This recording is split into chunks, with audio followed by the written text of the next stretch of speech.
I think maybe 30% of my workplace conversations touch at some point on the fact that I commute on an e-bike. It's a fun and relatable aspect of the Mike Meginnis character. Despite his plush outward appearance, there's a ruggedness to our boy Mike. He goes to the gym, he bakes chocolate shortbread for the retirement party, he wears a lot of cardigans. He spent 6 weeks last year in South Korea. There are photos from the trip and of his pets pinned up on his cubicle wall. 2 rabbits and 3 cats. 4 if you include the one who died a couple years back. He's basically a normal man. This is Library Pizza, a podcast about reading. This week, my guest is a gentleman that I think of as Ed from Bluesky. He's one of 4 hosts on the podcast Normal Men, which is one that I listen to weekly. We discuss bad science fiction, good science fiction, the necessity of glasses, Spider Robinson, criminogenic organizations, why I should worry less about signature lines, the imminent downfall of Orbinism, and how my e-bike wore me out right before we hit record. I do think that you'll notice there's a certain point in this one where I hit a bit of a wall. Ed blogs at ed3d.net, which is where I learned that his last name is Roppel. We'll see you on the other side of my very dignified theme music.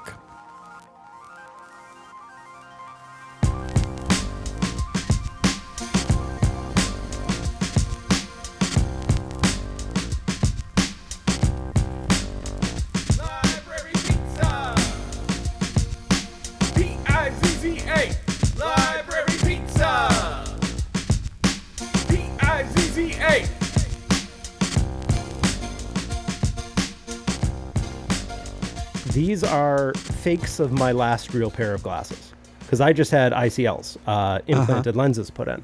Being a ginger, I must wear glasses because otherwise I need prosthetic eyebrows. And so I'm over here like, oh no, yes, I have 20/20 vision. I'm still wearing glasses. Okay, I was wondering if that was a choice because, like, for me, I got my glasses relatively late in life. I was in college and I had no idea I had an issue. And then I was in a biology class and the professor showed a slide. And the slide, as I understand it, featured an animal. I don't know what animal it was because to me it was like a blur on what I think was a branch, and everyone else was nodding like, yes, of course, this animal, I'm familiar with this situation. And I had no idea. So I went and I got glasses, and then I went around like seeing people's face for the first time in like 5 years or something. Yeah, I mean, the big thing is, of course, the trees. Every time I get my prescription updated, trees look crazy all over again. Oh, whoa. Yeah. And like I do a lot of photo stuff, and so I'm looking for the artful version of what you just described, the slight defocus. But I've had glasses since I was like 4, including one really weird optometrist at one point that was like, yeah, 8-year-olds should have bifocals. So that was a weird time. But the thing that still blows my mind is, and you've probably seen the opposite of this getting glasses later, my hands are huge. Like literally my prescription was terrible. I had minus 10. So like perceptively everything in the world is 20 to 25% bigger if it's within like arm's reach. Like I just pet my dog and I'm like, why are you so huge? Everyone's always been like, you have a big dog. And I'm like, no, I don't. See, I have really small hands. So I thought I did, but it turns out that they're about average. It's such a weird thing. But like, so when I got mine, what my siblings said, you look more like yourself now. This is actually your face. And so I do feel like were I to get the surgery, I would just be like, I'm going to keep these bad boys because without them, I don't know who I am anymore. Exactly. And like there's certain coping mechanisms for me that don't work anymore because despite the way I am very stupid into a microphone, I am a little bit shy in person. Being on camera, don't care. Talking to people, worst thing in the world. But like historically, I would look over the top of my glasses and be like, yes, I'm paying attention to you. But then I couldn't see them. And it's like, perfect. And now I'm like, oh no, I am revealed. That's such a powerful technique. That's really interesting. Like, I struggle with eye contact so much. Okay. Like, usually in a conversation, like, about 10% of my brain is devoted to like trying to calculate, like, if I were a normal human being, would I be meeting their eyes right now? Because I genuinely have no idea. And I don't think I get the balance right. Nobody's ever called me on it. But every time, I feel like every time I do like force myself to focus in on the person, it really feels to me like I am, like it must just be like, you know, like, yeah, remember to blink. No, I know exactly what you mean. But I should come clean to you about something, which is I am in a state of like slowly advancing exhaustion right now, and I'm a little worried about where I'm going to be about half an hour from now, because I got a new-ish job back in April. I started working at a hospital that is on the same campus where I've worked for like the last 10 years. Nice. But it is crucially on the other side of a very like, it's not a steep hill exactly. It's just got that really brutal grade where if you bike to work, as I do, you die. So I got an e-bike to help me deal with that. And the thing about the e-bike is, if you are trying to run down the battery in order to theoretically extend its life, which I've decided today I'm no longer doing, I'm now going to kill this battery. Run it. Yeah, you can. The bike is so heavy. And the second that it stops helping you to move it, you learn how heavy it is. Yeah. Yes. And so on my way to work today, I had this moment where it was like, oh, there's less juice left in this thing than I thought there was. But it was okay. But then on my way back, it slowly ran down to the point where it was like basically out. And so I thought I was okay, but now I'm having those like weird little pains that crop up around your body that tell you like, actually, you worked a lot harder than you realized. Oh, I know those because I have 2 dogs, and one of them is a husky, and she is chill for a husky, but that means still a 2-mile walk every day. Yeah. And between both dogs, it's usually like 5, and some days I'm just like, that was a little much. Yeah. But I don't do an e-bike around here because the drivers here know no fear nor mercy. There's very bike-friendly areas around me, not where I am. Yeah. Where are you based again? I'm in just outside of Boston. Oh, that's right. I live just south of Boston. The joke is that I live where all of the Boston police do once they no longer have to live in Boston. But the area is very car heavy. I live in like the one walkable spot. Like I can walk to the train station and I can be downtown in like half an hour, which is super nice. If you go north, there's lots of, cyclists' paradise. You go south and it's just like subdivision, and then giant gap, and then more subdivisions. Yeah. So it's nice though. I live in Iowa City, which is the downside driving wise is that there's a bunch of students, and I feel like there has been a real reduction in the quality of people's driving across the board since COVID. I feel like everybody got worse, and the students have become really stupid. But the speed limit here, like the highest speed limit you ever see is like 30 miles. So as long as I'm paying attention, they're unlikely to kill me. They do almost have head-on collisions with each other passing me. Like every day, they're like, I need to get to this red light before he does. And to do that, I'm going to now pass him and just barely dodge the oncoming truck. Yeah, but that's their problem. Yes. No, I actually, I used to own a property management company, and like COVID was interesting because I very firmly remember driving before COVID, and I am a fan of small cars, so small and cheap. And so like I'm always the smallest car on the road. And so I was acutely aware when people were driving like maniacs. And then COVID happened, and it's like I had to still drive around to, get stuff to people, etc. I wasn't working the property management company. My partner largely ran it, but it's COVID, you chip in. And it was great because no one was on the road because they had nowhere to go. And then afterwards, it's like, we are all in Thunderdome now. Yes. And it hasn't really changed, right? Like, No. Crosswalks don't exist anymore. People are crossing in various places. Sometimes that includes a crosswalk, but there's no deference to that among the drivers. I did get to see someone take a left turn from the right lane today. That was fun. Yes. I feel like illegal left turns that is a category that really bloomed over the last couple years. I've seen things recently that I had never seen before in my entire life. And They're inventing new kinds of guy. Yeah. I did just get a new car last year, and one of the neat things is it has a heads-up display. And it's not like a fancy one or anything. I bought a Ford Escape. I'm really rolling in it. But I already kind of drove the speed limit just because like that, you kind of build a system in your head of this is what the speed limit is. And then now I just see it because the car actually recognizes speed limit signs. And so then it just like it changes when you pass it. It's not GPS or anything. And so I'm just like, oh, the speed limit is 40 miles an hour. I'm going to go 40 miles an hour. And I am now history's greatest monster. Yes.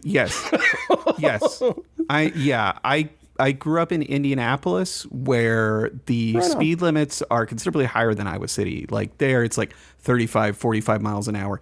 And if you're not driving at least 10 miles faster, everyone is pissed at you all the time. You are now Hitler. The last time I visited, I'm like terrified of like traffic stuff generally. And the last time I visited, there was road construction, like a whole, like, I don't know, like 20 block stretch. Like the surface had just been removed. And I guess at some point they were going to put it back, but we were still driving on it for some reason. And that was hell. And, we almost had various accidents because that's the experience. And then we came out of a German restaurant that my grandma used to really love because she was German. And across the street from us, I just watched this car peel out with the bumper of the car behind it attached. And it just kept the bumper, and the other car was just kind of there, like, okay, I guess I don't have, like, it didn't give chase or anything. It was just sitting there, like, I don't know what to do. And then, like, going the other way, there was another crash or something. It was hell on earth. And I was like, this is why I don't live here. This is why I can't live here. Yeah, I mean, fair. Like, when I moved down here, I drove like someone from Maine, which is to say badly. And the rural experience in northern New England is like people stop, even though it's the right of way for them, to let you go. And that is bad for many reasons. Yeah, I hate that. Yeah. But like they just did. So that's kind of what you do. And now when I go home, I'm like, you have the right of way, go. Right? Yeah. And like people are always like, now you drive like you're a masshole. And I just kind of think about it as like, no, I drive according to the rules of the road. Yeah. And then COVID happens and now it's dealer's choice. I kind of miss not being able to not drive because I used to live in one of our lovely liberal enclaves. But moving out just far enough is at least like, yeah, it's 2 miles to go do something, but at least I can go like take my work meetings on the phone. It's fine. And not to segue, but it gives me a lot more time to read. Yeah. So I'm curious, because I've been kind of dangling this bait around the internet, and I don't know if it's going to work here either, but I haven't gotten anybody to tell me what's what yet when I try this. I have been reading the Foundation books. Have you read those? A long time ago. Okay. Like 20 years. You might be able to answer my question. My question basically is, are they any good? I encountered them maybe around the same age you did. I know you're a little younger than me. I'm 39. I'm 37. Yeah. So I was like 12 or 13 or something, and I ran into like the third book in the series, and I was homeschooled from kindergarten through college, or up until college. So I had like really random exposure to like the concept of the canon in literature, and I had a very poor sense of like what was considered important and what was considered like maybe sort of low grade. So I had this kind of like weird guilt reaction to it where I was like, Well, I don't quite understand what's happening because this is the third book in the series. This is clearly one of the greatest things, one of the greatest series ever written. There's no way it's not, because I've heard of it before and we have a copy. So like the fact that I don't know what's going on is like an indictment of me as a person, and I'm just going to set this down and I'll come back to it when I'm like middle-aged and I'll read from the beginning and I'll understand what's going on, and then I'll be able to appreciate the greatness of this historically essential opus of science fiction literature. And so I decided recently to follow up on that. I knew it probably wasn't going to meet those expectations, but I went and looked like, okay, how should I read this? Because there's like 6 books or something, and there's a few ways you could approach it. And of course, Asimov's preferred reading order is that you read everything he's ever written, because apparently he tied it into a single universe from end to end, so you can like read through all of it. But I was like, I'm not going to do that. I'm just going to do the prequels. So there's 2 prequel books. I read the first one. I found it pretty boring and pedestrian. I'm about halfway through the second one. I'm still finding it pretty boring and pedestrian. I'm wondering, maybe I fucked up by reading the prequels, because that's often a bad idea. They're written after the rest of the books. I didn't actually know there were prequels. Oh, I just looked it up. Oh, he wrote those in the 80s. Oh. Mm-hmm. The last one was published posthumously. Oh, that's right. Because Foundation was like 1951. I remember reading the first 3 books, at least. And no, I take that back. I think I read the 4th one first because my dad had it. My dad had a lot of science fiction paperbacks of all sorts, right? I've read more of Robert Heinlein than most people should. That said, I have opinions. But I'm pretty sure it was the 4th book, but I did end up reading back through them.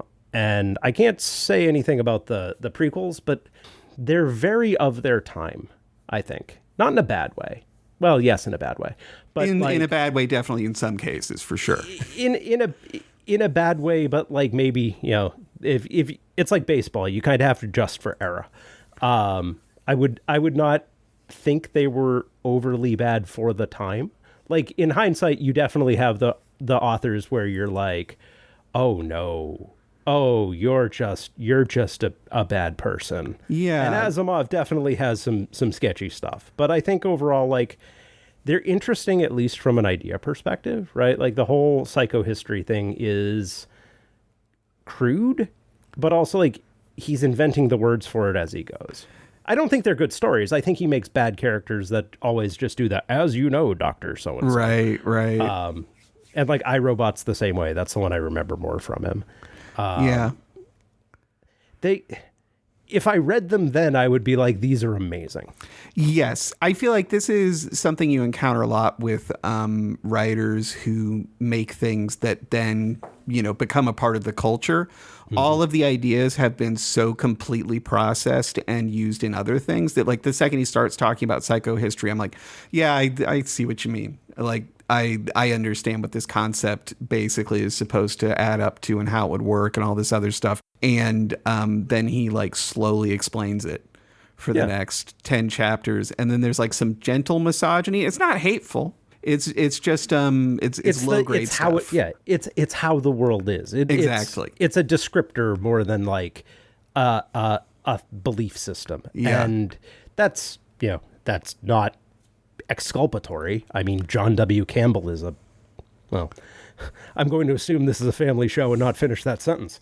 And Campbell, I tend to think that you run into some weird stuff because like a lot of the early science fiction of that period came through the magazines. I'm pretty sure, I could be wrong, but I'm pretty sure Foundation started as Short Stories and Astounding? One of those magazines. It was definitely Short Stories, yeah. Yeah. I can't remember which magazine, but I do know John Campbell was involved, and John Campbell had some thoughts. Not a great guy. Yeah. Like, he's also essentially the cause of probably Robert Heinlein's worst book, which is called Sixth Column, which is a gallopingly racist book. And Heinlein has his faults, but, you know, that particular kind of racism I don't think is one of them. And the kicker is that eventually it came out that Heinlein did this as a story built on a treatment by John W. Campbell. And then later, John Campbell's own version of it came out in a anthology, and you go, whoa, Heinlein did a lot of work to make this, like, acceptable as a thing. And I think you see that with a lot of those guys, because a lot of that stuff ended up filtered through the editors. And I think later on you get to people like Ben Bova, and things kind of expand out a little bit. Yeah. I'm a little sketchy on some of the history here. I could have my dates off, but I'm pretty sure I know Campbell was doing it in like the 40s, and I'm like that he was the only game in town. We don't look things up. Looking things up is for cowards. But That's right. But yeah, like it's and as novels today, those definitely suffer from it, right? Like all of those stories, unless they were fully rewritten, kind of have a lot of that I was a short story or a couple novellas first thing. Yeah. You mentioned parental, like, you know, science fiction paperbacks lying around and things like that. And I remembered my mom was a huge reader when I was a kid, and I got a lot of good stuff that way. But I also just remembered the time that she came back from, I don't know if it was the Goodwill or if it was Half Price Books or like a library sale, but she came back from something with what ended up being a laundry basket full of the works of L. Ron Hubbard. And it was measured in a laundry, like that was where it lived, was a laundry basket in our living room for like years. And I read several of those books. I couldn't tell you which ones anymore. It was part of this endless series about this guy who's just a worm, and he's going around trying to manipulate things and you know, take advantage of people and stuff. But I had that same really powerful effect there too, because again, I didn't know anything, and my mom seemed to think he was an important writer. I don't know why else she would buy an entire laundry basket full of his books. So I was reading these things like, man, I'm going to figure out why this is so good any second now. Yeah. I never did. I remember reading Battlefield Earth cover to cover at one point. It was a crappy, like much later released paperback. And even at the time, I might have been 11 at the time, something like that. Even at the time, I was like, this is rancid, but it's the only book I brought. And like, we're at my stepfather's family's house, and I don't want to talk to any of them. So I'm just like, I'm going to read this book. And it did not ever get better, right? Yeah. Like it's that guy managed to make like future cavemen finding fighter jets boring.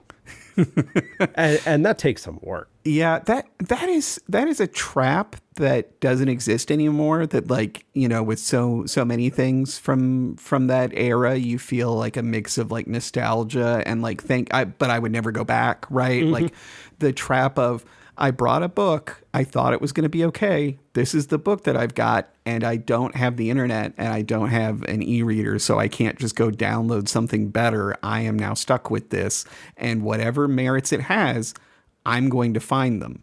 Sometimes you don't. Yeah. Yeah, no, totally. I mean, like I have a Books, like an Android e-reader, in part because that lets me do some work without bringing a laptop everywhere. But it is much better as a e-reader than as a tablet.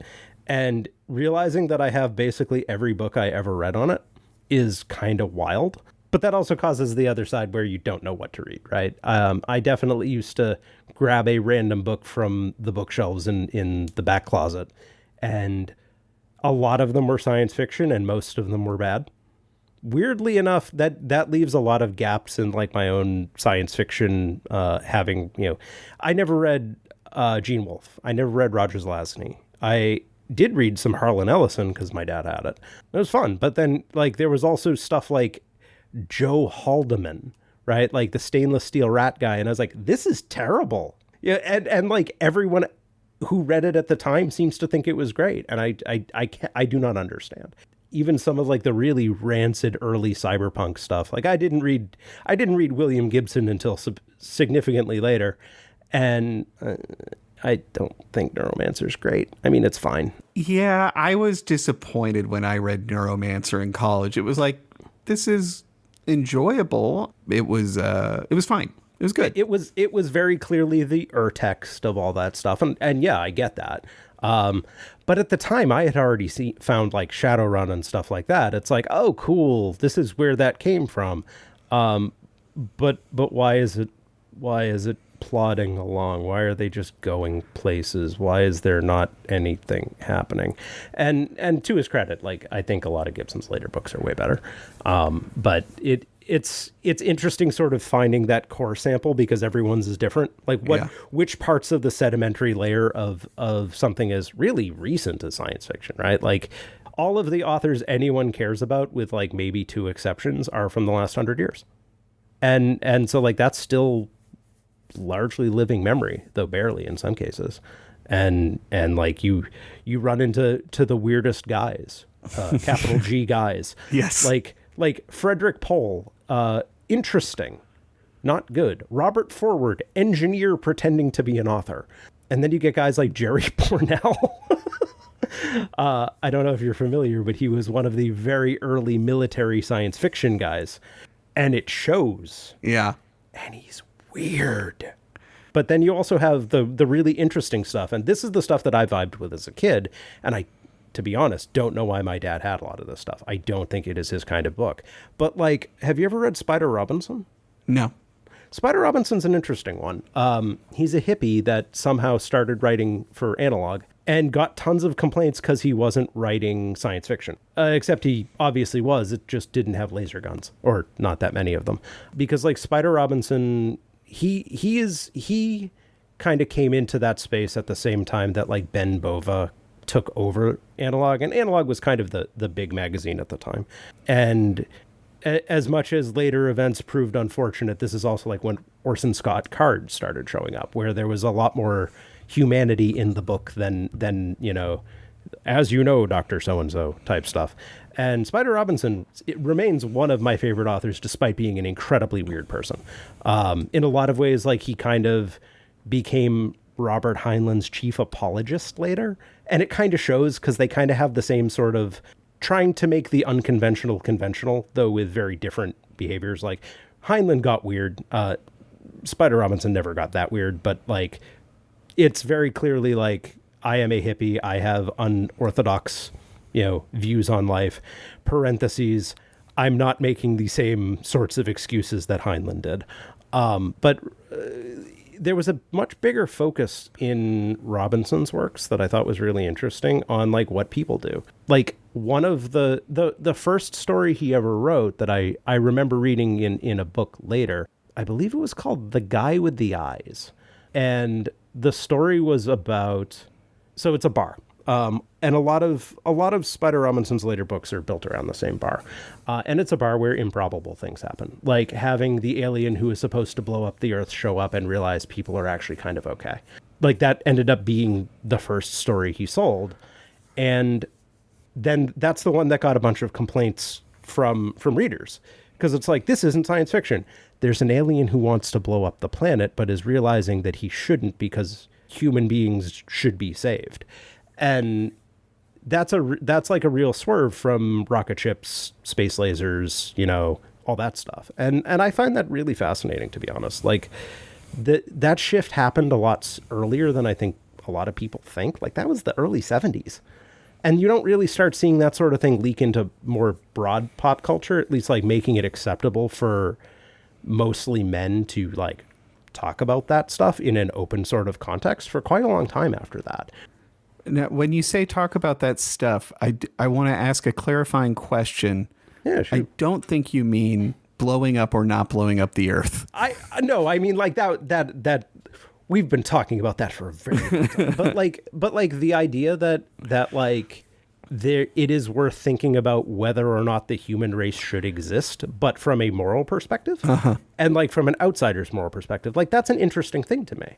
And I, being a human, am biased, but like asking questions around that, like the story, I'm not doing it justice because it's also been a long time since I read it, but the character Mickey Finn specifically says,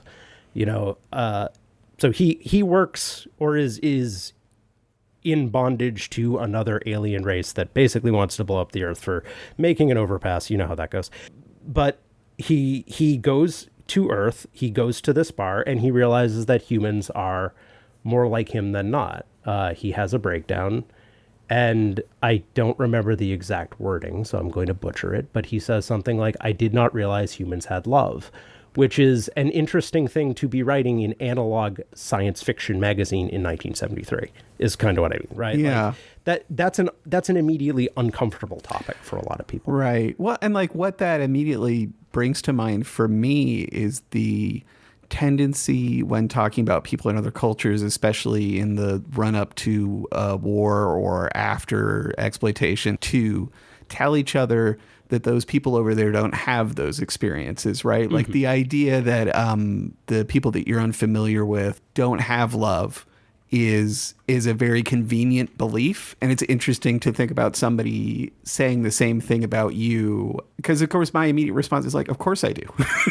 Like, yeah, how could you not assume that in talking to another person? But it is pleasant to believe that that's not the case when you are considering the overpass.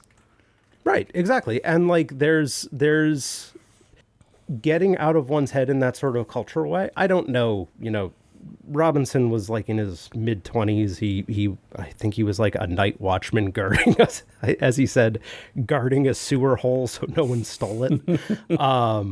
And like, I don't know what's in his head, but the guy very clearly was like thinking about things a little bit outside of the mainstream at that point. And that's why, I mentioned earlier, but like one of the biggest bummers I think of in like science fiction ever is that Orson Scott Card was also one of those guys at one point and then immediately was not after 9/11. Yeah. Right? Like, I tend to put those two in kind of the same box because they both came up at roughly the same time and they were both sort of pushing outside the box. Like everyone's heard of Ender's Game, but like some of Card's other stuff is really kind of interesting to look at in retrospect, because there was very much kind of like a K-shaped split around 9/11 in terms of like not just science fiction, it was the world, but science fiction, I think, gives you an interesting lens on that because, like, you see guys like Card, and never a perfect human by any means, but, like, it's a presentation of somebody who is very clearly able to be sympathetic to people who they are not, right? Right. And then that immediately stops. Like, 9/11 happens, and that dude goes ballistic, right? Because I don't know if you've run across this before, but like Card had a very active forum in the day, like a web forum, and like everyone cleared out because he just started turning that into rant zone, and it left a really interesting gap for a while, I think, in that space, because he was one of the biggest names in like science fiction at the time. I think you can kind of see it in like the 2000s, at least in my experience. There's kind of a weird gap in terms of like the forefront is of what should be the canon is things you no longer want to read because you read something like Ender's Shadow and you're like, oh, I don't like this, right? Like, and then like in 2010s or so, I think you start really seeing it come back and it becomes a much more diverse and much more interesting space. But that's a really long gap to have, and it stands in contrast to the very open-minded and like the expansive, if sometimes problematic, arc that you kind of get before that. But also, like, that's my random walk through it. I'm sure there's tons of stuff from that era that I never read. Yeah. Well, I mean, I feel like part of the reason that to make a very broad claim along the lines of the one that you've just made, but it's fun to to talk. We're doing sweeping here. People say when Trump was elected the first time, there were a bunch of people who said, well, at least the art's going to be really good, and they were wrong. And I think that was a silly thing to think, and there's a lot of reasons that they were wrong. But I think what they were remembering was that there was a period around that time you're talking about, like toward the end of the Bush administration, where it did feel like the average art was pretty, I don't even know if it was good exactly, but it felt important because it felt like we had all kind of focused on a pretty small set of questions. and everybody was sort of talking about the same things all the time and doing so in increasingly like haggard, desperate ways, right? So like you end up with the season of Battlestar Galactica where it's like, and now we're doing a thing about being an insurgent on a planet, and there's stuff about torture, and we're going to really explore this space that has nothing to do with the premise of this series, with the history of this series, but it's like all we can think about. Yeah. And like, I remember feeling that way too. All I could think about was the fact that we were torturing people, the fact that we'd done all these horrible things, the fact that it felt like we might just continue down that road forever. And it felt so urgent that we needed to change everything. And so there was a way in which the art felt pretty important and pretty good. Although at the same time, and I think because of that kind of shrinking that happened, that kind of focusing in, I don't revisit much of it. Like, there's not much of it that I really like go back to or that I remember with a lot of fondness. Like, there is kind of a hole there where I think things got flattened. Yeah, I mean, like that sort of totalization makes sense. I did not experience it quite that same way because, for context, I grew up in a very Republican household. I got better, but also like, I didn't really get quite the same thing, though some of the earliest cracks in that for me were in that specific era. It's like, maybe we shouldn't torture people because I grew up with a certain expectation that, yes, if you're going to say you're the best country on earth, you should act like it. And so, like, I didn't get a lot of that at the time. I liked Battlestar Galactica, but honestly, a lot of that went over my head at the time. Yeah. I actually rewatched it 2 years ago. My wife had never seen it. For context, she's a Chinese national, and so like she never saw a lot of the stuff that like is like in the TV canon for Americans, right. And she really dug it. Though we did tail off around the end of the 3rd season, as everyone does. I do want to go back and see the 5th season because I remember it being kind of good, but also like I might just decide that I've been full of nonsense for the last 15 years. No, there's really good stuff in there. There's like really dramatic, really interesting episodes that like don't ultimately feed into where the show goes and end up feeling like they're kind of on an island, and they're often really miserable, but they're interesting, miserable art is my memory. Although it's been longer since I haven't really watched it since that first screening when my partner and I, it was like, that was kind of the most important thing happening on a screen for us for years. We were so into it. And then the way it ended, like, I'm not a person who believes in getting angry when things don't end the way that I want them to, because my feeling is that I want to be experiencing art that is good for me the whole way through. And if it was good for me when I was watching it, the ending being bad doesn't change that. I still had a good experience with the stuff that I liked. So I don't look back on it with as much disdain as I often hear people talk about it, but the ending was pretty fucking goofy. It's interesting because like I watched the entire show up to the ending, right? Like a friend of mine in college had some completely legal files.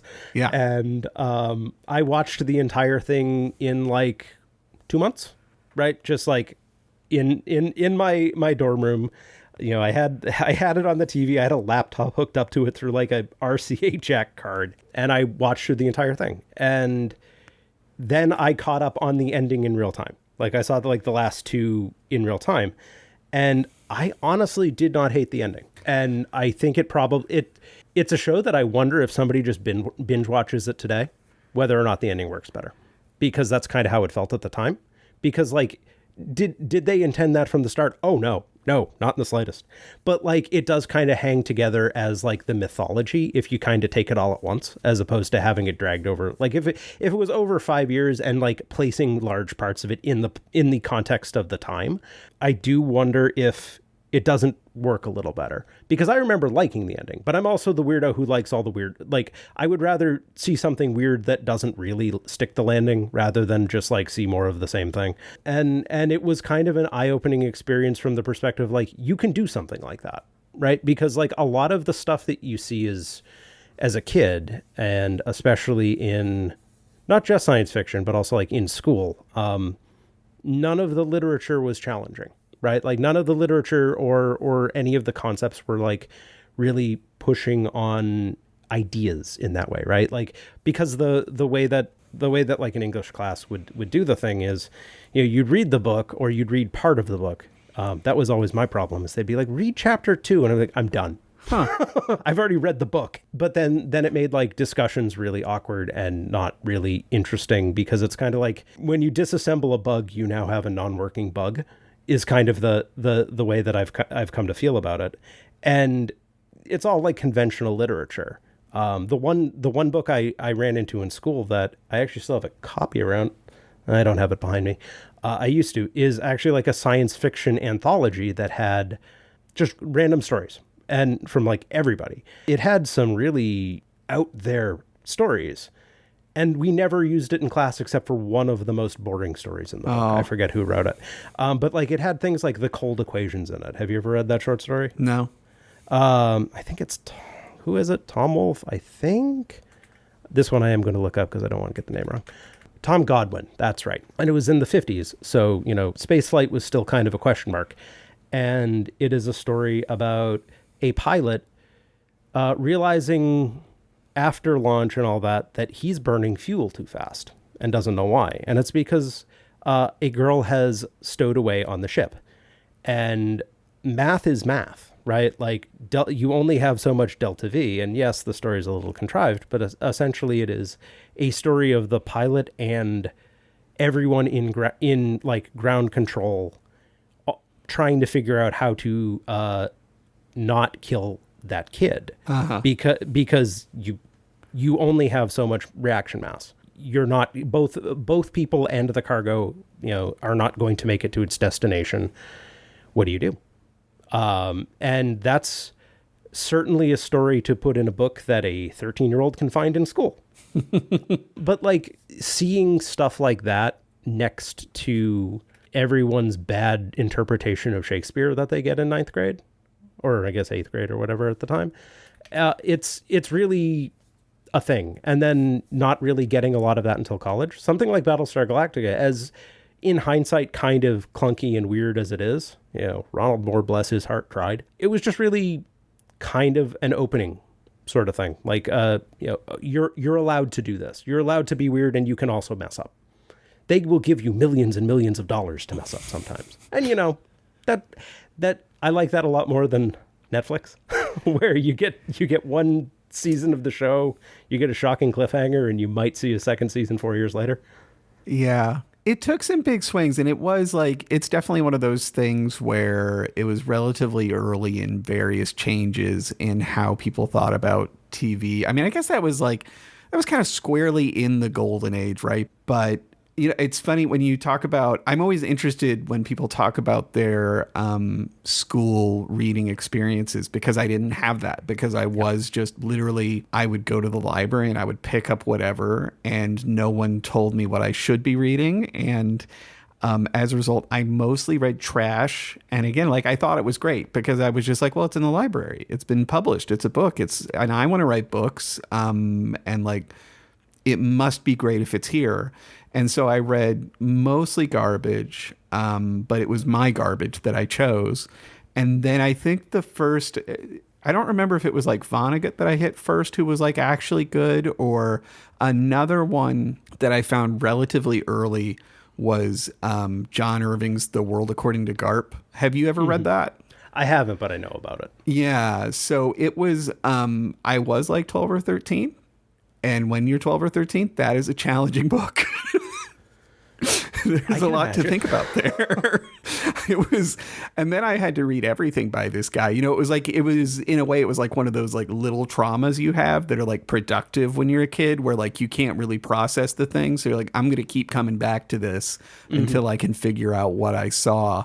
And then eventually I found his work to be, he kind of figures out his own formula, and it feels a bit like a shtick to me past a certain point. But before he figured out the formula, it was really good. But I don't know what people read in school really, because I didn't do it. Yeah, and like I kind of straddled the line there because I did grow up close to several good libraries, and yeah, I read my share of trash is what I'm saying. And it's probably a lot of the same trash, right? Yeah. Like I read every Star Wars novel that came out, some of which were better than they have any right to be. Michael Stackpole follows me on Bluesky, and I find that very strange. But yeah, like it was my slop. I find a lot of that stuff way more memorable, even so, than like high school, middle school, high school type books. It was just, I don't know if it was the teacher. I don't think so. I think all of my English teachers tried very hard, but just in general, it was the books are kind of just gray. Yeah. I wonder if it was maybe different, a generation earlier. I'm purely speculating, but I did start at just like the time when everyone was getting cell phones. We didn't have iPods yet, but like the video games were in full swing. And I do kind of wonder if there wasn't maybe a little bit of a gap there where like there's a bit of an adjustment and school had not caught up with the book, with like the way people didn't read anymore.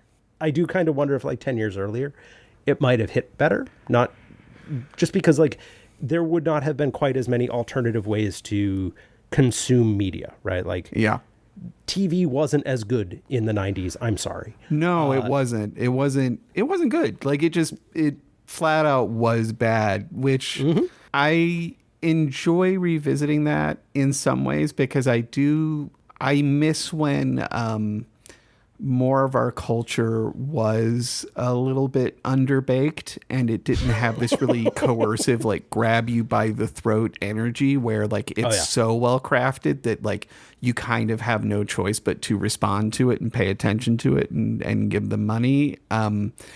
Like I kind of feel like people underrate the extent to which like American cultural production has been so professionalized that the average thing you encounter today is so like over-engineered by comparison to what we had before. And it's not that most of it's good. Like people are trying. It's good for a certain kind of good. Yeah. But it is exhausting because it so frequently requires your attention and doesn't let you kind of decide whether you want to vibe with it or not. It's just like, I've been engineered within an inch of my life to produce the reaction that I'm supposed to produce in you. And millions of dollars were spent and professionals who have studied, through their whole lives leading up to this moment, who competed with other professionals that studied for their lives and they didn't get in because these guys did better than those professionals. Like it's so optimized. This is one of my things about like culture exactly generally is that everything is so competitive and there's so much optimization that you have all these like the weird example that I always think of is for a while my partner was into watching figure skating.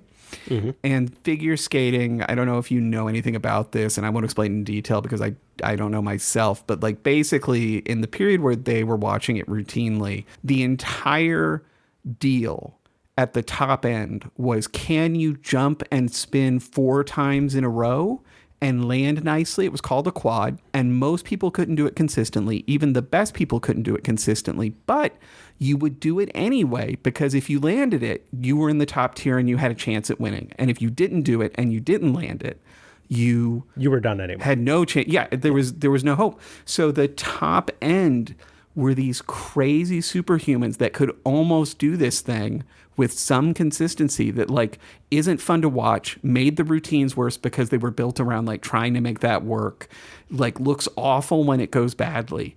But that was where the points were. And, it's a very competitive field. So everybody optimized toward it and it kind of wrecked the whole scene for a while. I think they adjusted the rules to make that better. But like for me, that's kind of the story of like so much of what we're dealing with generally is people optimized toward whatever the incentive was, and they went nuts. I think that's interesting because I agree. And for most modern media, my answer has been to avoid it. Every once in a while on Normal Men (parentheses Bluesky's only podcast (parentheses not anymore). Every once in a while, someone's like, "You haven't watched that?" I was like, "I don't watch things." Right? Like I don't have Apple TV, I don't have Netflix, and like part of that is the innate perversity, right? Like somebody tells me I have to do it, I cross my arms and go no, because internally I am still 12. But also, like, I do think like there's something to that, right? Like I have a little bit of a thing about celebrities and sort of the push of mass culture like that, right? I haven't seen Andor. I'm sure it's great. Like, I'm sure it's great. Like, everyone who I respect seems to love it. But like, I haven't seen it because it would involve sitting down and attaching the electrodes, so to speak, right? Yeah. Like the way that modern TV, it just doesn't work for me. And one of the funny things to me, and this is one of the reasons why my mentor calls me the woodworking monk, is because like I kind of have a little bit of an asceticism towards media, but like what I ended up moving towards a lot more is nonfiction. And this ties back to what you were saying, because one of the big things that I deal with a lot is because I am technically a software developer by trade, but in reality, I'm mostly a manager who doesn't have people to manage. I mostly manage problems as opposed to people. And a lot of that comes down to systems and understanding the incentives between them, right? So like I get into a lot of management theory and a lot of organizational stuff. And that's a lot of what I've been reading lately is kind of in that space. It's like weird sociology books. It's books around, economists talking about things that are not economics, at least to some extent. I appreciate you making this transition because I was looking at the clock and I was thinking, I haven't asked him I told you I was going to do one thing, and it was ask you what you've been reading. Yes. And I haven't done it. So it's like, I guess I should ask him what he's been reading. It's okay. I'm a professional. Like I do a lot of like systemic analysis for my day job. Something's broken. Something is where. And for me, as we've sort of talked about, like, I'm a tech guy. I have a lot of the awkward to me. I expect things to be very literal a lot of the time.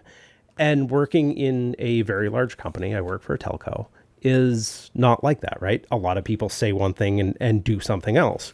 And I actually have a lot of trouble picking that up. And so one of the things I've actually been reading is I've been reading a lot more books that I guess you'd call in the business canon and not in like the science fiction canon. And the cool thing about it is I found books in that space that are interesting. That, everyone thinks that, oh, this book has to suck. It's an MBA, blah, blah, blah, blah. But they don't. And the 3 books that I've actually read most recently are Seeing Like a State by James Scott, Moral Mazes by Robert Jackhall, and The Uncaccountability Machine by Dan Davies, who is on Bluesky.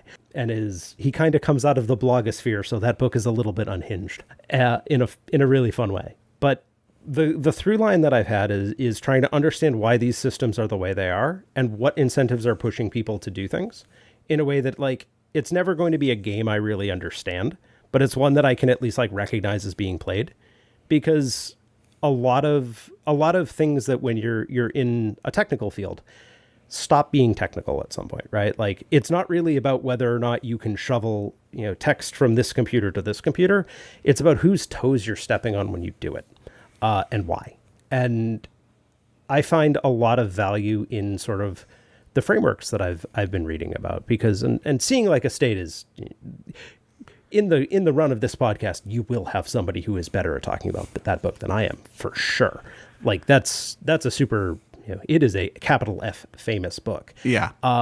But like, it does resonate a lot with me because one of the big through lines of that book is we will sacrifice most things, such as productivity, opportunity for like getting to a substantially better place, for legibility, for predictability, and the ability to forecast the future, even if it is worse by doing so.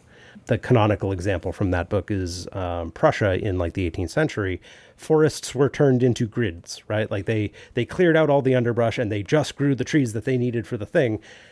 And over time that kills the forest because you need all that other stuff to keep it alive.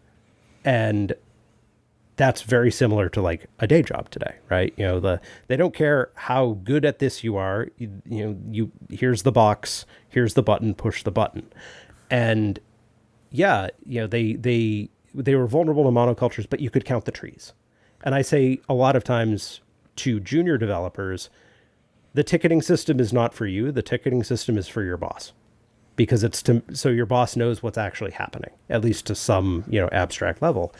And seeing like a state was really interesting because it allowed me to sort of put more of a formal framework around that.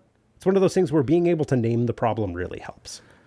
And, other people have gone incredibly in depth about that book, but like I found it to just be really helpful in sort of navigating the everyday in a way I didn't really expect.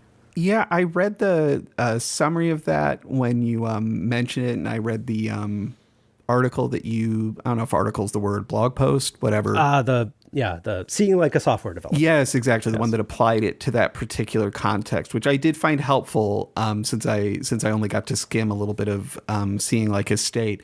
And I did immediately I did have that feeling of it kind of snapping into place with that example of the trees, where it was like, I understood both why one would not want to do that to a forest, because it does make it like both kind of a miserable space just like for people, and you're going to kill it eventually. And I understand how you get to the point where you do it, because you would like to know what is in your forest that you need to use as a strategic asset, and why you might even, understanding those problems, decide, you know what, it's important enough for me to know what's going on with my trees that I'm all right with killing quite a lot of them and having some real waste. Because before I didn't have waste, I had a bunch of trees I wasn't using.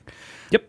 And that is a really fascinating dynamic. And it's an interesting thing to think about in that workplace context, where so often you have this dynamic of, I can see exactly the solution to this thing. And if I were set free and I were told just go take care of the thing, I think I would be able to take care of it. But the people around me don't necessarily know what I would do.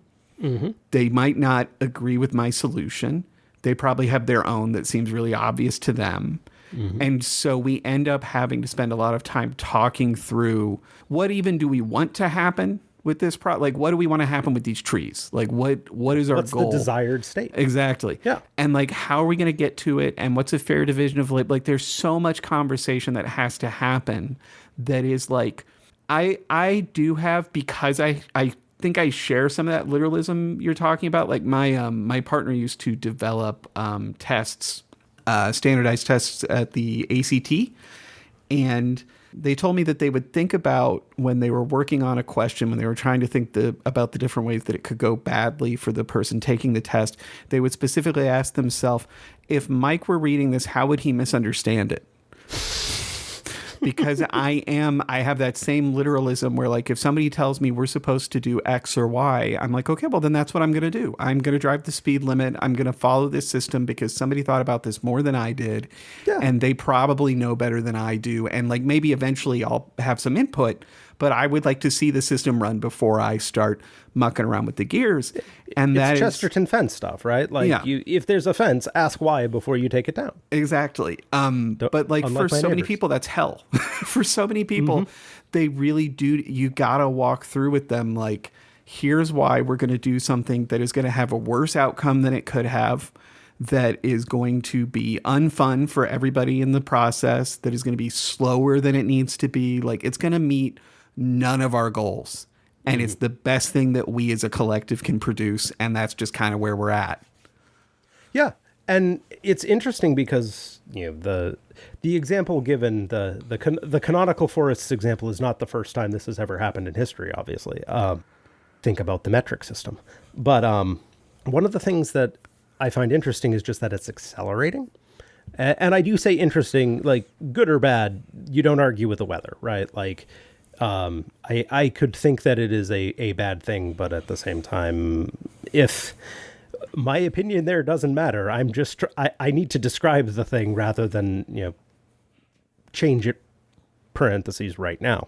And that's where the second book that I mentioned, and that's kind of why I put them in the order that I did, comes in, because Moral Mazes, Jackal was working in the 80s. So like we've gone from, I forget when Seeing Like a State came out, but I think it's a little older than that. But we've gone from sort of the historical perspective, where it's looking at things from 18th century Prussia up through Soviet Russia and the other socialist States, to talking to a bunch of managers at fairly large companies in the 80s. And what he found that I thought was really striking is the stuff that we see today was very firmly already entrenched then. And it was very much the acceptance that these are not moral codes that you would recognize. These are games. You know, these are games being played. And because people are going in to play that game, there's a permission structure that you don't always see, right? I go into these things and I'm like, I'm trying to do a good job. And I don't say that from like some position of moral superiority. I'm the dumb one here. But like, right. My goal is to make the thing work. My goal is to solve the problem. Others are viewing problems very differently. They are trying to solve other problems. It is a big, wide optimization game.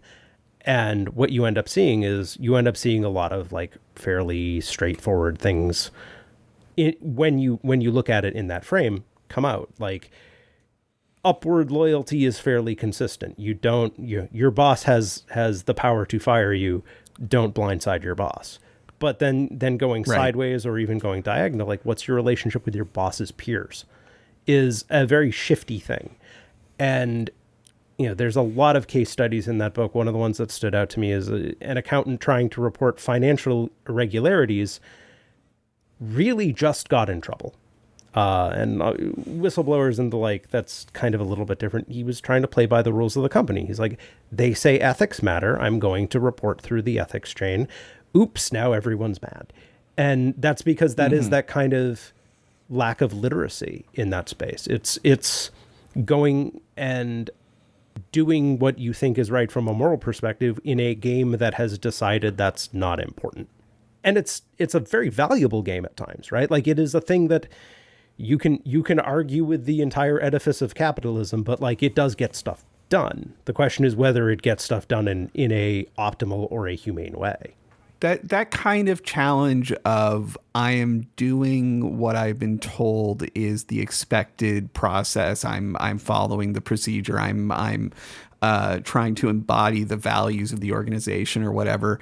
And I'm trying to be rigorous. It is such a problem for me because of that literalism. Like if I think something is not being done correctly in a work context, which I usually do.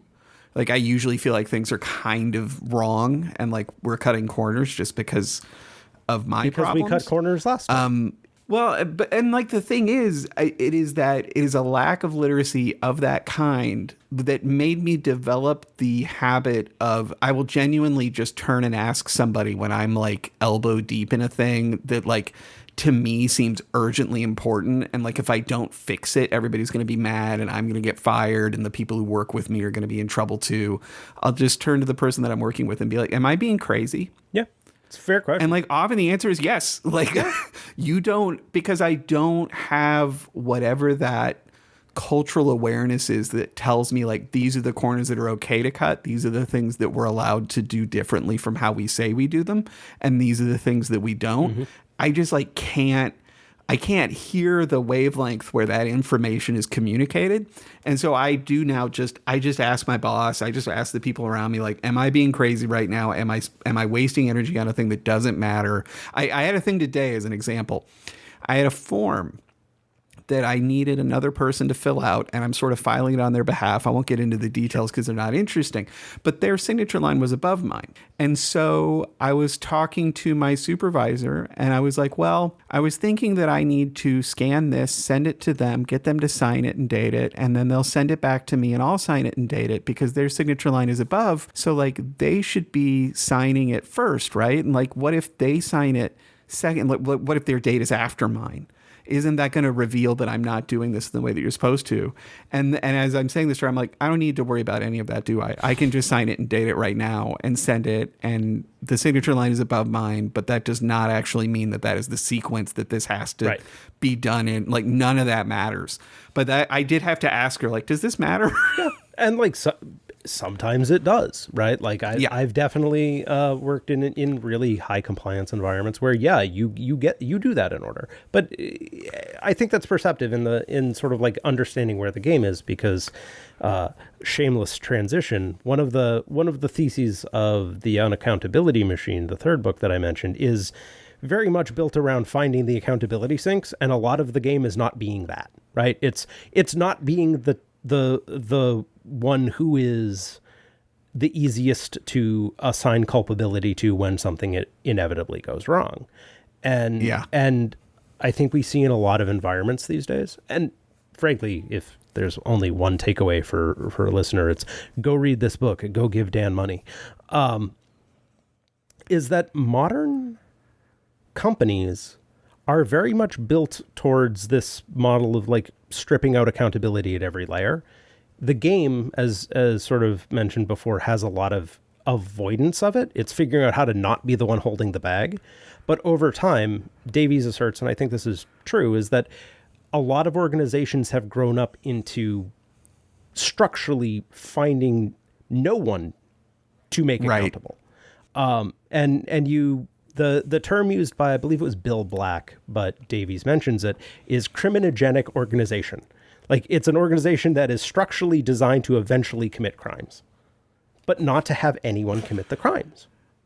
Yeah. At least no one who's important, right? Like, there's kind of that divide between the individual contributor and the decision maker, right? Like, the decision maker, yes, sure, they put up all of the dominoes in the row, but the person who did the bad thing was an individual contributor, and clearly they were just a bad egg.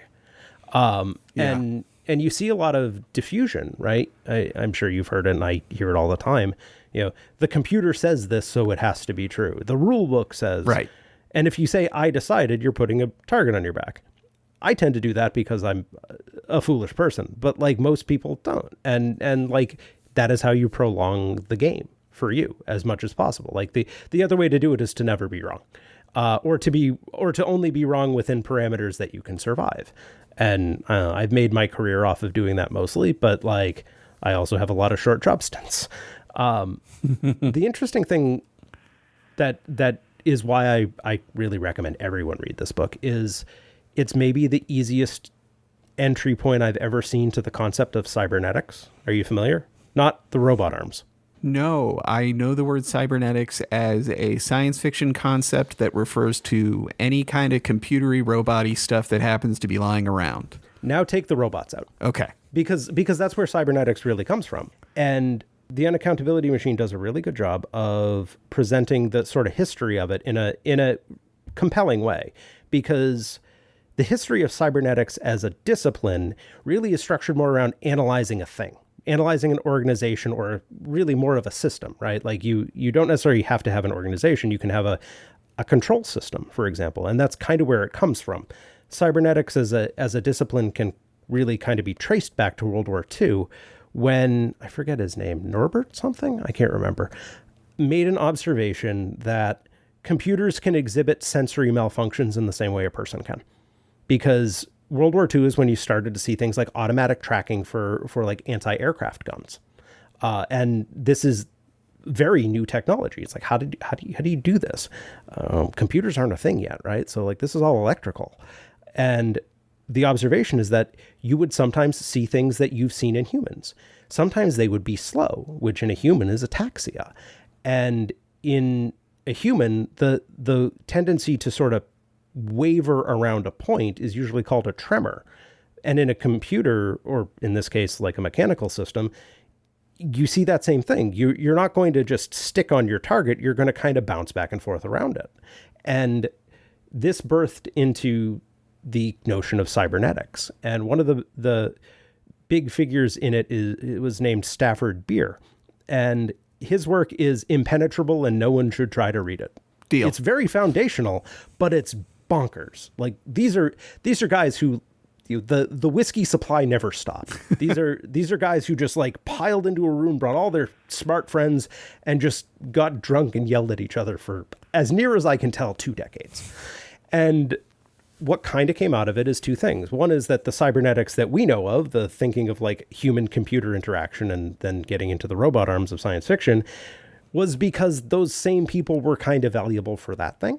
But you also have guys like Beer, who was kind of the self-taught but correct guy, right? At one point, he was literally doing psychology without a license. And where he eventually ended up was management consulting, looking at companies, and in one very memorable case, looking at the nation of Chile and trying to figure out why they worked and why they didn't work. And the book goes into all of it. I'm going to skip several steps here, but there are a couple of like interesting takeaways, and they tie back to the idea of legibility. You have to be able to know what your system is doing in order to influence and make changes on its behalf. But that doesn't mean you know how it works, right? You can look at a black box and say, that did this, without knowing how it worked. And that's kind of the level of abstraction I think you start to see in modern companies. Mm-hmm. And this is also, I'm sure you've heard this phrase, but the purpose of the system is what it does. Right. Comes from Beer. And then you start seeing, you start thinking about, okay, if a system is supposed to self-regulate, right? It's not supposed to get too far off the road. Why do we have Elon Musk? Why do we have any of this? And a thesis that Davies comes to, and I think it makes a lot of sense, is because, well, they're chasing the wrong incentives, or not even wrong, just not the incentives you think they are. And he is very much describing, not moralizing, but you can kind of tell his opinion on most of this. He throws an incredible amount of shade at people who followed Milton Friedman, though not at Friedman himself. I get the feeling Davies maybe thought he didn't really quite know what he was getting people into. But the idea that, the only duty of a business is to improve returns for its stakeholders is not law in most places, but it is like just the commonly accepted thing for almost everybody. And if that's the thing you actually are optimizing on, you're going to screw up everything else eventually. And that gets back to the criminogenic organization where, yeah, if the number has to go up, you're going to break a few laws to get there. And I think those three kind of tie together in a really interesting way around sort of explaining what having an office job is today. And I don't know if they necessarily help get to a solution on how to do it better, because, that's an entirely different set of books. But at least you can kind of start seeing it. And I found it really helpful to sort of put names on the things I had already observed and sort of maybe kind of put them in more of a, you're not necessarily the crazy one sort of thing. Are you? Maybe crazy, but at least other people are observing the same thing, and you can kind of at least, you're within the acceptable bounds, which I find very reassuring, to be honest. To go back a step, something I'm wondering about, because like you said, it is not the law that the responsibility of a corporation or whatever is to maximize profits at the expense of everything else. But it is kind of like here in the US, that is the expectation, right? And I don't know enough about business culture in other places to know the extent to which we are unusual here in that regard. Certainly, like, there are structural tendencies that I think would lead kind of anybody in that direction eventually. As you get more money, you get more specialization, et cetera, in a system. But I'm wondering if either of the last couple books you mentioned there, Moral Mazes. Moral Mazes and the Uncaccountability Machine. Do they do any comparison of like U.S. culture to culture in other places? So Davies is English, but and does refer to a few interesting, not necessarily business-related ones, though they are still sort of the same responsiveness. He uses Grenfell Tower, the apartment building that had the extremely flammable cladding that burned and killed a whole lot of people, as one example. And he used Bloody Sunday, right, in Northern Ireland as another one.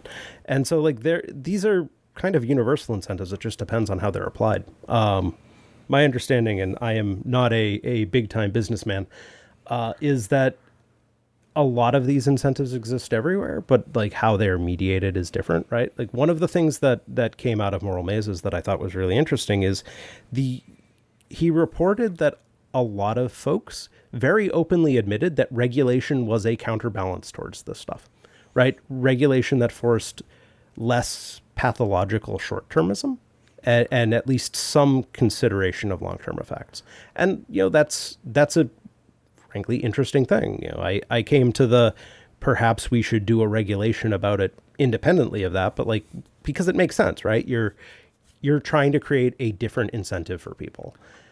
But there are other ways to do it, right? And, like sometimes you see, and these can be fraught, but like sometimes you see things like a lot of very big German companies, as I understand it, have substantial labor representation on their boards. That's not going to save you, right? Like labor can be crazy. Just witness the Teamsters president in the U.S. glad-handing Donald Trump. How did that go? I'm the most disappointed with labor right now. It has genuinely adjusted my understanding of their potential role in the coalition and how I should relate to them. Yeah, they're there for them. And like that makes total sense. The trade-off is they can be wrong. Oops. But like I think you see at least some more long-termism because if the thinking is that somebody's going to be at the company for a very long time, the union may hopefully be at least something of a break on short-termism. But I do think they're kind of like inevitable things, right? And look at politics, right? Politics has a short-termism effect across the board in most democracies just because the next election is not that far away. And you have...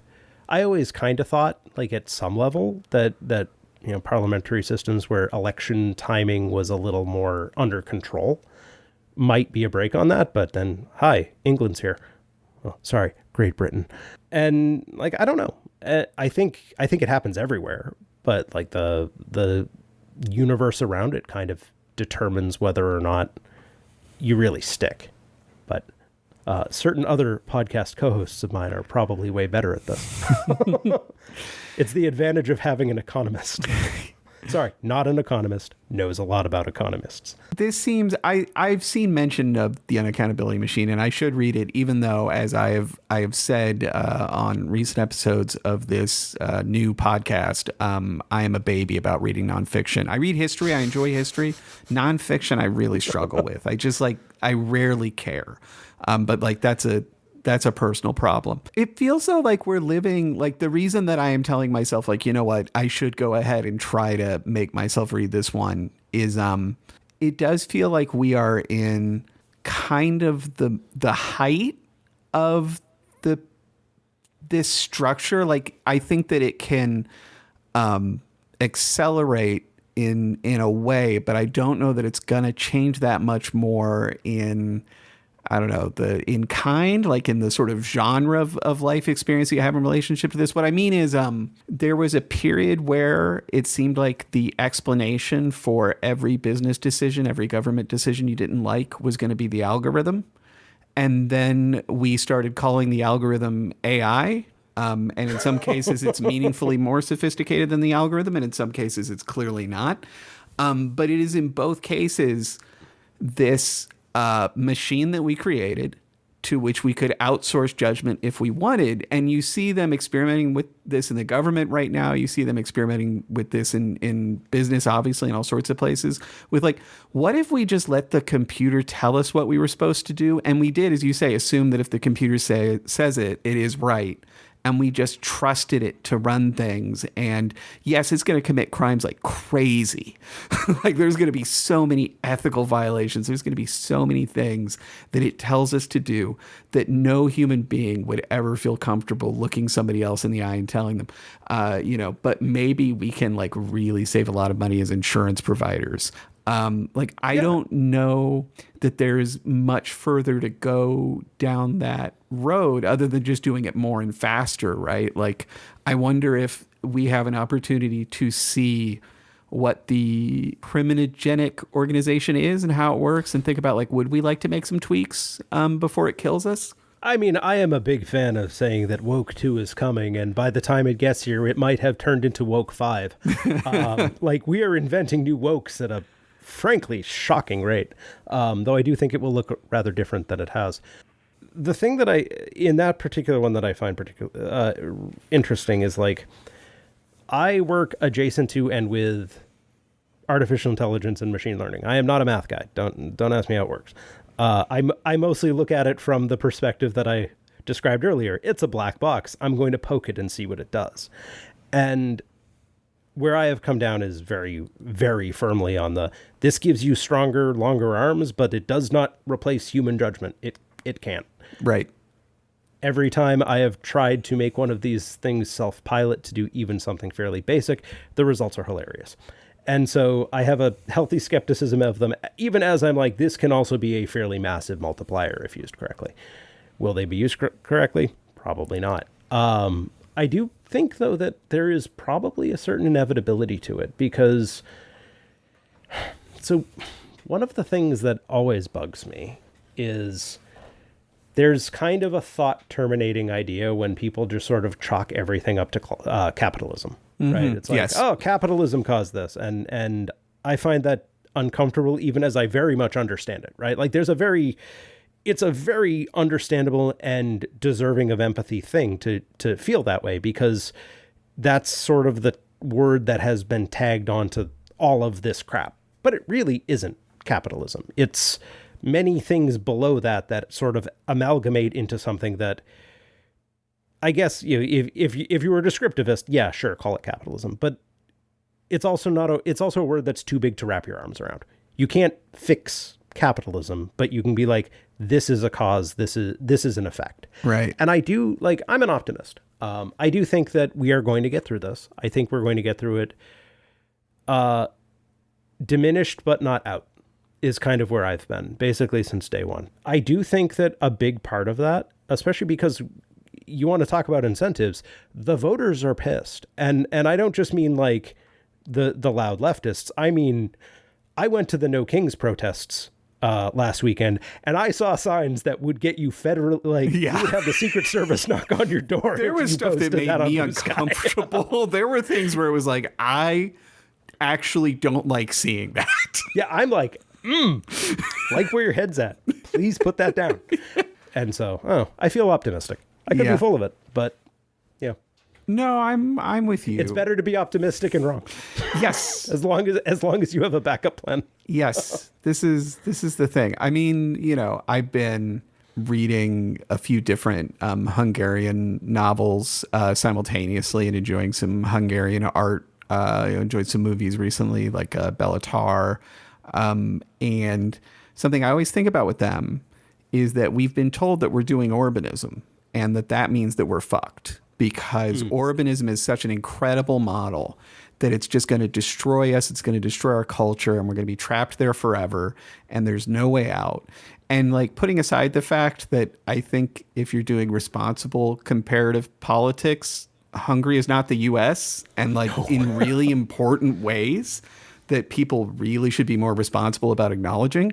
But like, also, even the people that, like, going back to the horrible conditions that led in some ways to Orbanism, like, even then they were making art that I would kill to make, right? The guy who just won the Nobel Prize. I would love to be that guy in spite of all the horrible things. Maybe I wouldn't if I knew him better. But I have a pretty cushy life, so I shouldn't brag. But like, even if in the worst case scenario, I would still want to be writing and reading and living my life. And I think that is true historically of people under conditions we are never going to get anywhere near in this country anytime soon. And I feel almost like embarrassed that we talk now as if our lives aren't going to be worth living, because we're going to be experiencing like 1/10 of what these other people did. And also, Orbanism is apparently like falling apart. As one might have expected, like, I don't think it's shocking that seems to be the direction it's going.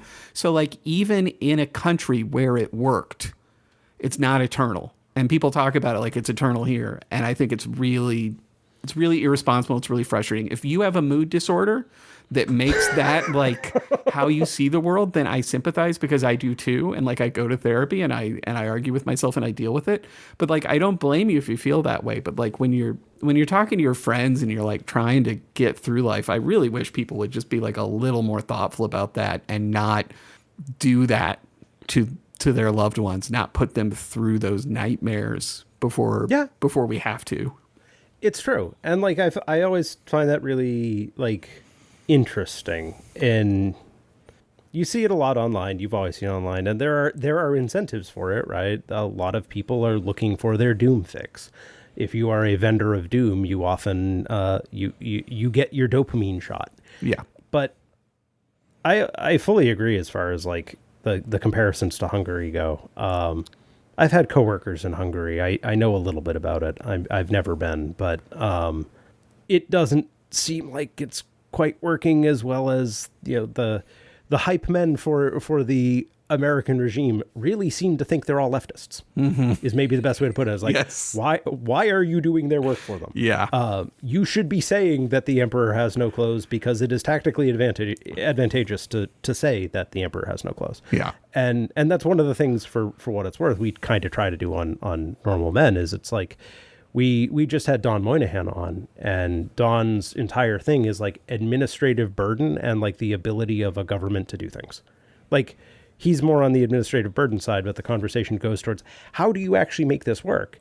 And a lot of it's like, every time it comes up for any of us, we're just kind of like, oh, right? Like, you're out of lawyers. Yeah. Like at some point, like, the rules do still apply here in many of these cases until we are shown that they don't, and they're out of lawyers to defend their cases. Yeah. And there's just, it kind of goes back to what was it that Ukrainian soldier said? We are fortunate that they are so stupid. Yeah. Because like a functioning attack wouldn't do that. But also at the same time, I'm not an end of history guy, but also I do kind of have a hunch that a lot of these right-wing movements have to eat themselves. And so, like, I'm not saying that there's a guaranteed limit on any of this stuff. Things can always get worse, but they can also get better. And that's kind of to your point, right? And I do think a lot of it is posting through people's feelings. Yeah. In ways that, like I said, I made a policy on the internet a long time ago to never let them see you bleed. And yeah, it's rough, and I sympathize. But also at the same time, like, the first duty is to not spread panic, is kind of how I try to view it. And it's grim, but, you know, so is everything else. Find what's interesting. Find what's good. Distract yourself if you have to. That's why I have a wood shop. Right. Well, when you're not suffering, notice that you aren't suffering. Like, that's a big part of it for me. That's like, yeah. That's kind of in a lot of ways the motive behind me starting this podcast is I noticed I wasn't suffering when I was reading. Mm-hmm. And I was like, we should be doing more of that. We should be enjoying that, and we should be noticing that we enjoy it and thinking about, like, what are the other things in our lives that give us that same ability to, like, just not connect. I'm the bike exhaustion is setting in. The suffering because something bad is happening somewhere, right? Like, it's good to know that bad things are happening in places. You need to keep an eye on that. But if it's not happening to you, you are allowed to, like, have your own experience in that time and have a good thing. There's a weird flattening to that from the internet, because, again, going back to thinking systemically, I think a lot about how social networks have short-circuited a lot of that for humans. And this is not, you know, social media being weird for people is not new thought. I know I'm really breaking new ground here, but it does make it very hard when a lot of people, for very understandable reasons, are incentivized because of these systems to have more sympathy for somebody on the other side of the world than their neighbor. Yeah. And I can empathize because I don't like a lot of my neighbors. Yeah. But also, you know, you do have to live with them. There is a proximity effect here. It is important. It is critical to know what is happening in the world. But there's also the it's the masks thing from the airline briefing, right? Like, put your mask on before you help assist somebody else. I ruined that quote. It's fine. But, like, you do have to attain some level of self-mastery in order to meaningfully contribute in a positive way. Yeah. So before we go, I do have a traditional question at the end of this podcast, which is, have you had a library pizza? When you were a kid, did you do the summer reading program? Did you earn the, personal pan pizza? Oh, we didn't do that. We didn't have, we were not so blessed with the library personal pan pizza. What did happen when I was a kid is, the book sale, like the Scholastic book ordering. I don't know if you're familiar with with that tradition, but you could get bonus books, and it's like this is one of the reasons I unironically refuse to play mobile video games, is because they were like, you can get more books by buying books, and I'm like, I've beaten the system. I've got more books. But they unfortunately did not have pizzas. So now I'm like, I missed out. Yeah, I remember very fondly the Scholastic Book Fair, whatever they called it. That was they would do that. I grew up at a YMCA, basically, because that was where my mom worked and I was homeschooled. So that was where I was where my mom was. And so they would bring the Scholastic books and they would set them up in the hall for several days. And you didn't get the best books that way. You had to get lucky a little bit because there was definitely like some, there was a lot of chaff in there with the wheat. But kids' books used to be so much worse than they are, I think. They really were. They really were. And I don't even mean the young adult exclusion zone. I refuse to go anywhere near. But like kids' books seem like they're just way more interesting now. Yeah, I think they just have like some basic respect for the reader in a way that they didn't used to. But yeah, no, that was like, in some ways that was like the most like normal, like public school kid thing that I got to do in relationship to books. And there's a few books that I read that way that like, they aren't great, but I do remember them very fondly, partly as a result of acquiring them in that way. Yeah. I mean, like, it was fun. And it's interesting because I wasn't sure because, as you mentioned, homeschooled. But like, if you talk to a sufficiently nerdy public school kid, everyone has that reaction. Yeah. And there's just it's cool. And even if they're not like a huge reader now, a lot of these nerds were then. Yeah. And so you can at least kind of find something to be like, I get it. Well, thank you for coming on the show and talking to me about all this. Yeah, absolutely. Thank you for having me. We traditionally sign off, and I'm not sure why, and I am in the market for a replacement. So if you have a better idea, I'm all ears. But traditionally, we end the show by thanking my cat, Tony, who does not contribute anything to the show. I disagree. I saw your cat go by behind you several times throughout this.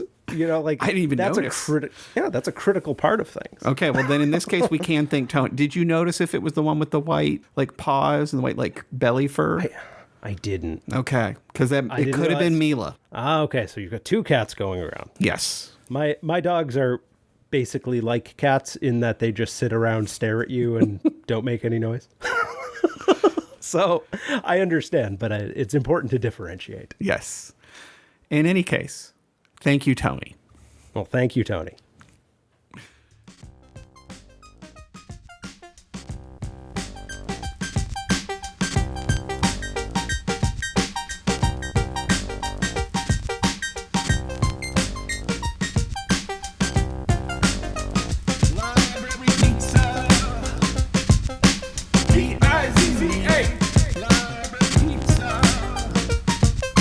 Pizza.